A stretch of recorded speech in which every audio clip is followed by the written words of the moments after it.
Yesterday, Rand's father, Ron Paul, finally gave the world his long-awaited take on law enforcement reaction to the bombing. In an op-ed for a libertarian website entitled "Liberty Was Also Attacked in Boston," Ron is a much more consistent libertarian than Rand, who is surely the slowest student of libertarianism in the Paul family. But Ron lies just as much as his son, and just as blatantly, and always has.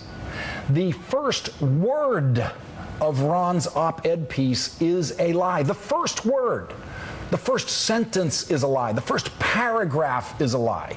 Let's count the lies in Ron's first paragraph.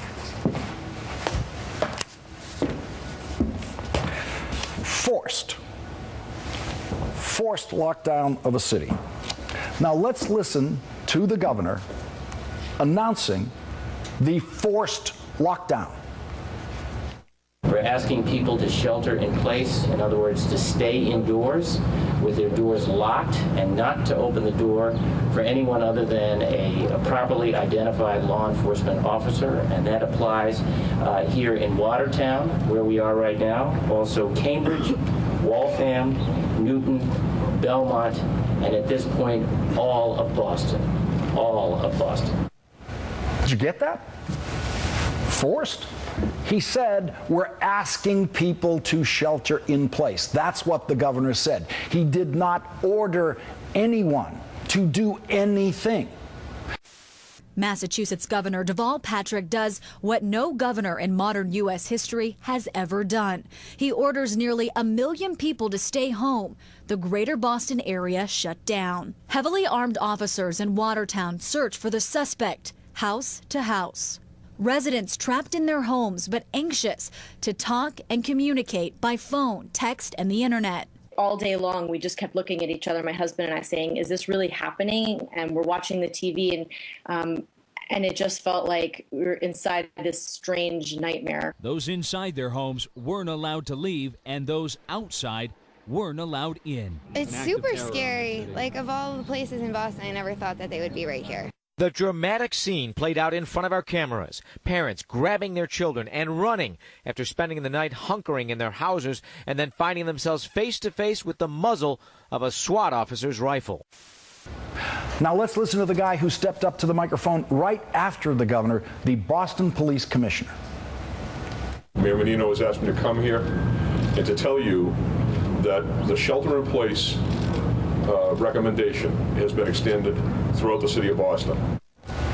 The shelter-in-place recommendation. So forced is lie number one. Let's look at lie number two.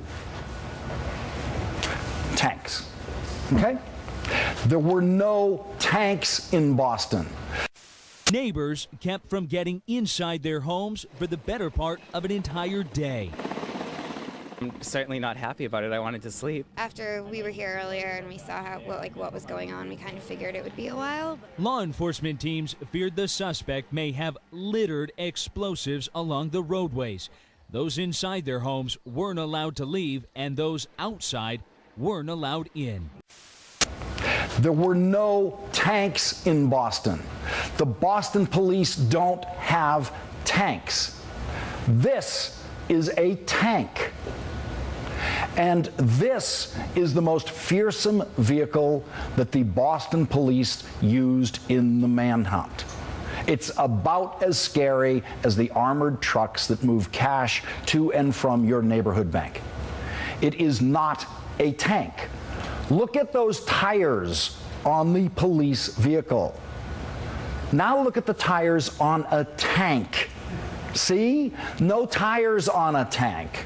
Ron Paul knows the difference. He served honorably in our military. He knows the difference between a tank and an armored car, but for rhetorical effect, he prefers the lie to the truth on that one.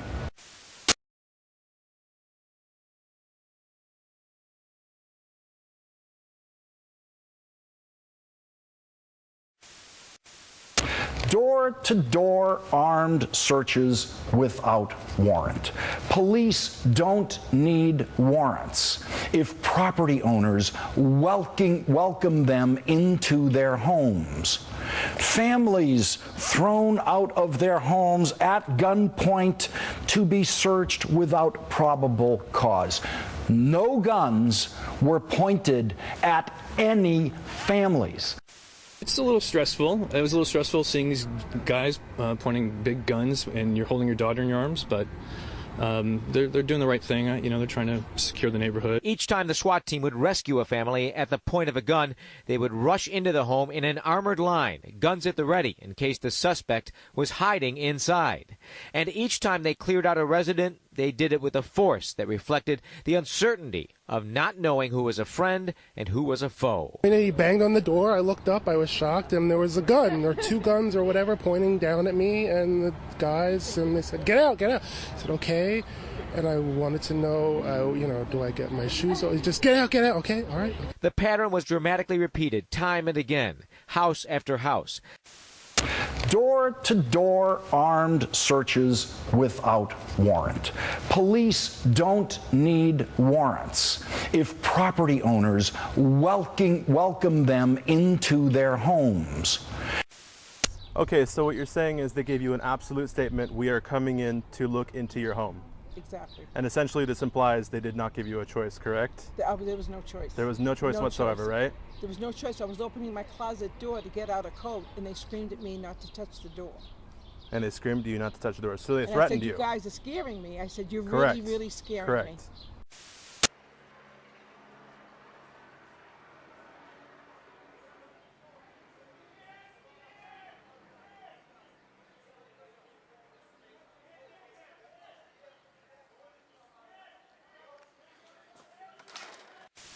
Yeah, I live right across the street. They just came in and searched my place.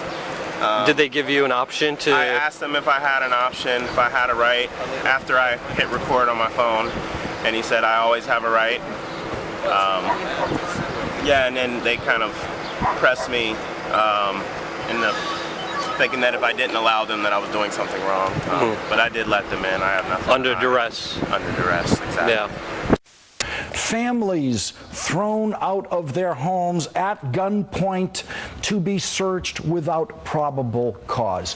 No guns were pointed at any families. Some families vacated their homes in Cambridge as police searched homes in that area, in the area of the suspect's home.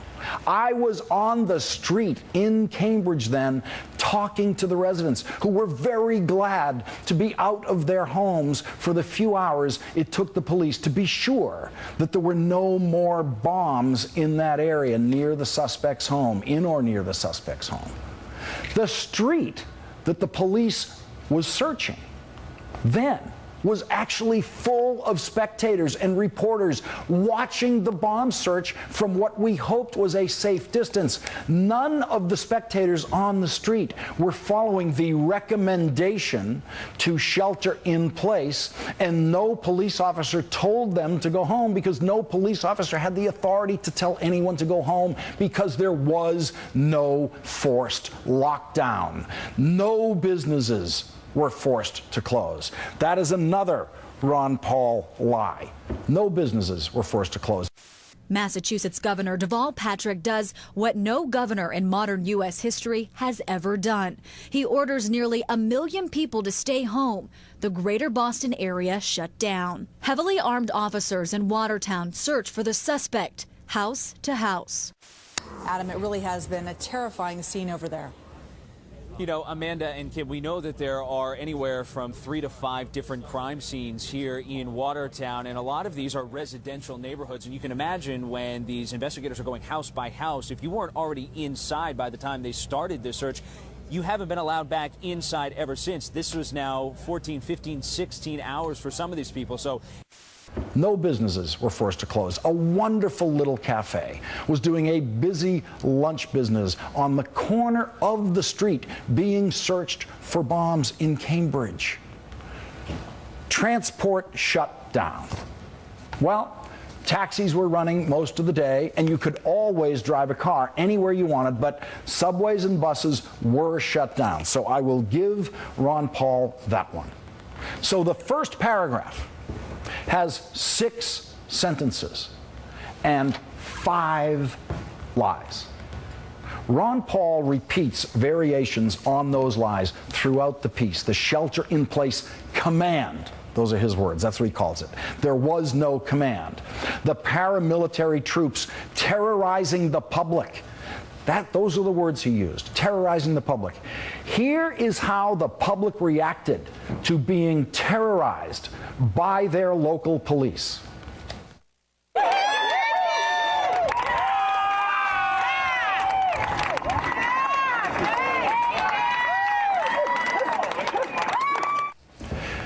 Paramilitary police riding in tanks and pointing automatic weapons at innocent citizens. That's what Ron Paul wrote. What a vile lie. There were no tanks and there were no police pointing their weapons at innocent citizens.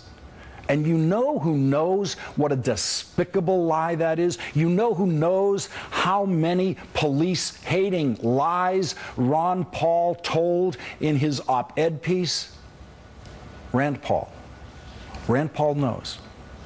When he was issuing his retraction about supporting drone use in liquor store robberies, Rand Paul said this: "Fighting terrorism and capturing terrorists must be done while preserving our constitutional protections. This was demonstrated last week in Boston." I'm sorry, libertarians, honest libertarians. You deserve better spokesmen than Ron and Rand. But until you get better libertarian advocates, you're going to have to continue to endure paranoid, lying politicians in the Paul family.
It's not about agenda. It's not about mobilizing people. It's about dialing for corporate dollars. These two parties have sold the U.S. government and the American people to the highest bidders.